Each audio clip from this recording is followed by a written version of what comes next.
Hello and welcome to the Cinematic Summary channel.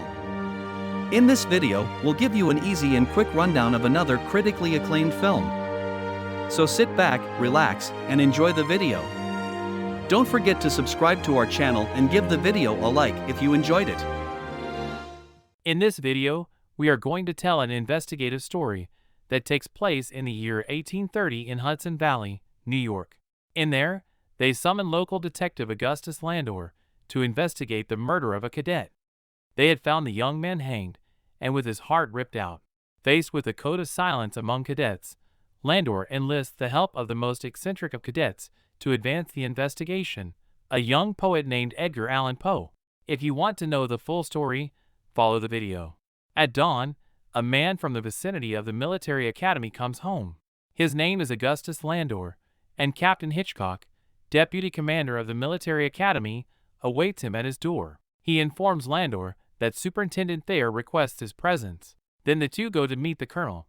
Hitchcock says they highly recommended Landor for his murder investigation and solving abilities. At the academy, Hitchcock says they are looking for someone to investigate the case of a sophomore named Leroy Fry, who hanged himself the night before and, overnight in the academy hospital, someone ripped his heart out of his body. They introduce Landor to the medical examiner, Dr. Marquis, in the autopsy room, who questioned him on the knowledge needed to rip the heart out of a body like that. Marquis said that a healthy person with a knife could do it, but in this case, they did everything to preserve the heart. Landor asks what it takes to preserve a heart for Dr. Marquis, who replies that a container wrapped in muslin or newspaper and probably immersed in ice. At the hanging site, Landor interrogates the night watchman, Mr. Hintoon, who said he deviated from his route when he heard noises in the area. The watchman said he found Fry's body hanged with his feet on the ground. Back in the autopsy room, Landon discovers a bruise on the back of Fry's head and marks on his neck and hands, suggesting his resistance to hanging, and thus he has concluded a murder case. When he observed Fry's sawn-off hand, Landor opened it and discovered a torn piece of paper with some letters on it. In the hanging scene, a cadet approaches the investigator, saying he has personal conclusions about the case. He mentions that the man Landor is looking for is a poet, and without another word, he leaves. Later, Landor questions Cochran, the soldier responsible for guarding Fry's body when taken to the hospital. He reported he saw nothing during his rounds until an officer without the rank sash on his left shoulder replaced him. During the night at a tavern, Landor meets an acquaintance, Patsy. The cadet's death shocked her after a man sitting there says it took hours for him to die. Landor approaches the man and officially meets first-year cadet Edgar Allan Poe. He explains further why he thinks only a poet could have removed Fry's heart. Poe argues that removing the heart symbolizes trafficking, as it holds both literal and figurative value in poems and the Bible. Landor comments on the hypothesis that the killer could also be a religious fanatic. Poe then requests the investigator to interview Fry's roommate, Cadet Loughborough, due to their disagreement on an uncertain matter. The following day, Loughborough is interrogated and states that he and Fry only had a disagreement, but he had gotten involved with the wrong crowd.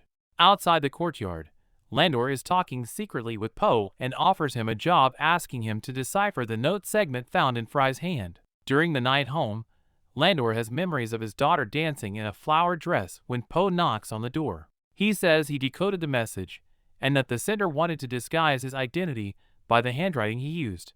He stated that it was a request for Fry to quickly go to a certain location.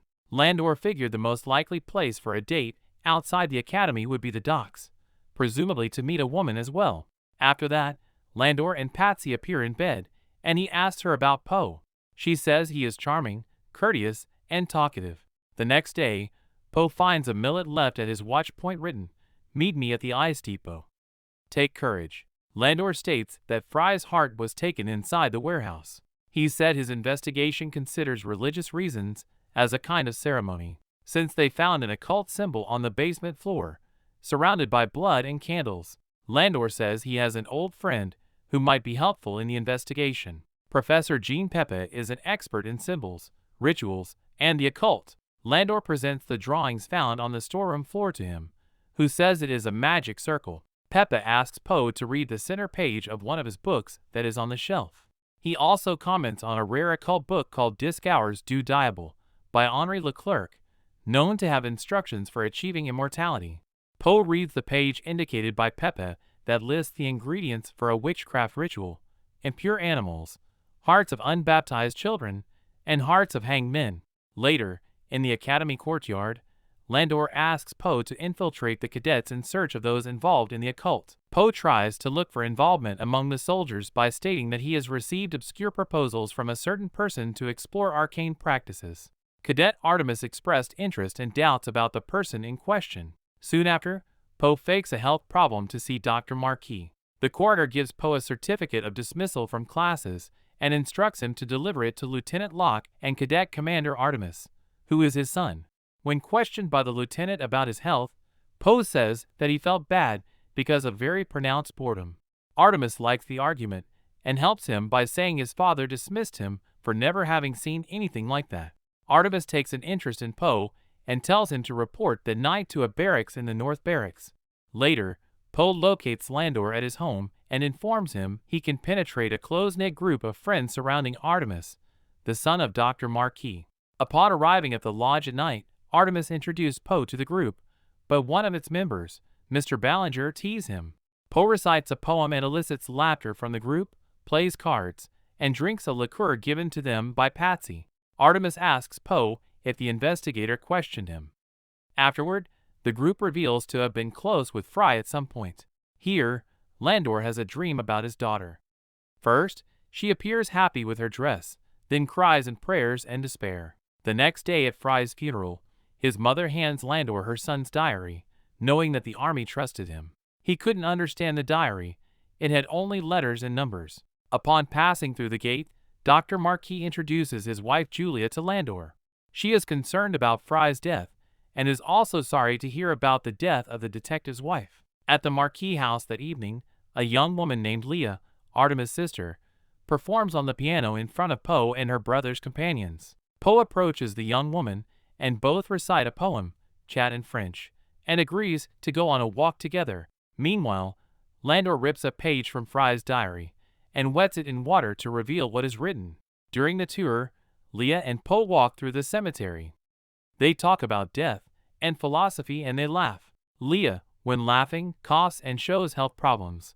When suddenly she has a fit, falls to the ground, and starts to shake. After composing herself, she says she's fine, and that this happens to her all the time. Afterward, she thanks her for noticing Poe and how unexpected he was to her. During the night, Poe follows a dark path when he is attacked by Ballinger, who tells him to get away from Leah. Landor appears, helps Poe, and scares Ballinger away. The next morning, Captain Hitchcock knocked on the investigator's door, saying that Ballinger was missing. During a search, they found him hanged, with his heart ripped out and covered in blood. At the autopsy, Dr. Marquis says that this time the death was different, and the victim had been castrated. Early in the evening, Landor and Poe are at a dinner at the Marquis home and are offering condolences on Ballinger's death.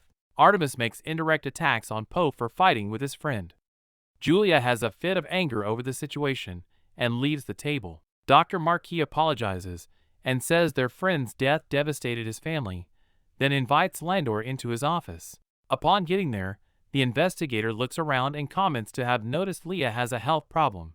The doctor, Marquez, says that since she was a child, she has had a terrible disease, which paralyzes her brain and makes her shake. Artemis enters the office and notices that Leah is playing a song on the piano. Dr. Marquis invites the investigator, but he says he needs to get some air. Marquis retires to play with his son and listen to music. Poe praises Lee's tiredness by saying it moves him. He also declares that he would do anything for her.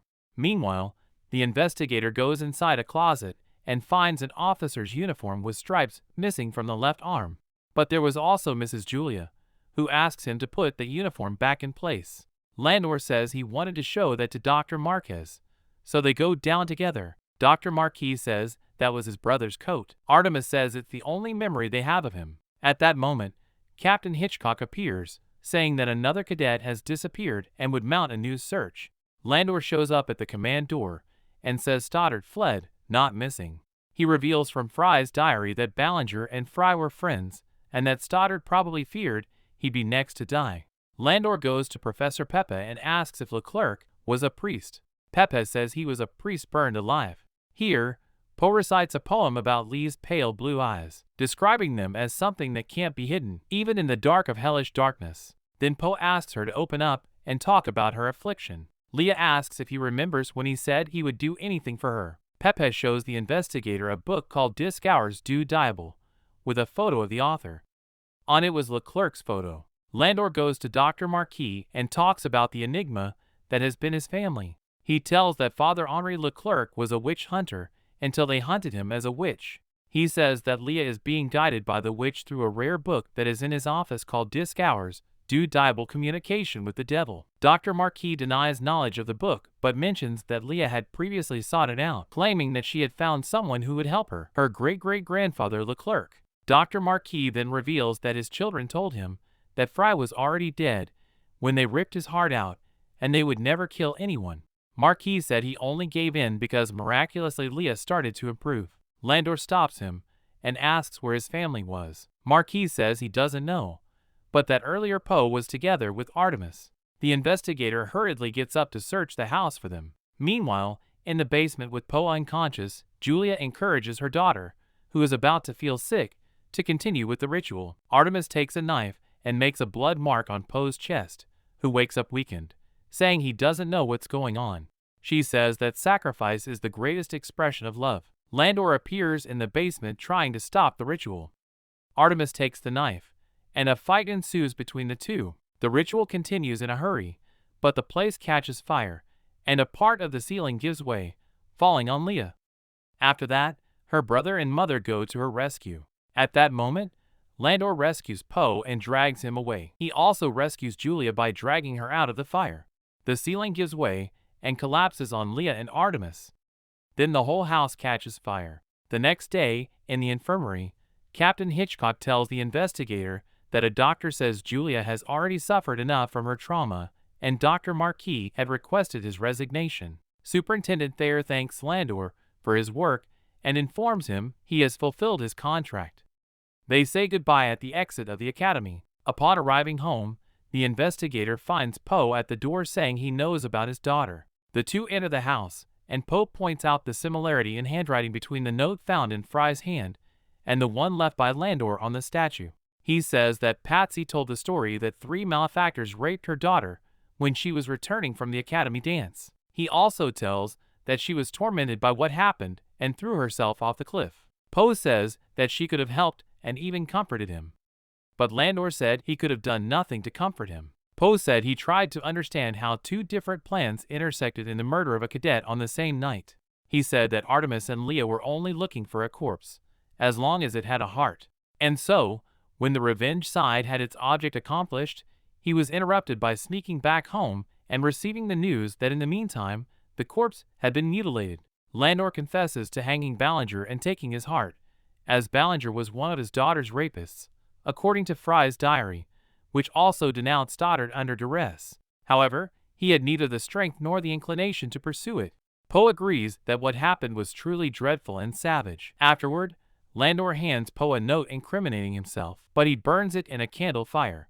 Landor tells Poe that he wishes his daughter had met him that night at the ball, and with that maybe they could have been a family. Poe says he will cherish what the two had and, in tears, he says goodbye and leaves. Landor says goodbye to his daughter on the edge of the cliff. He says, "Rest in peace, my dear."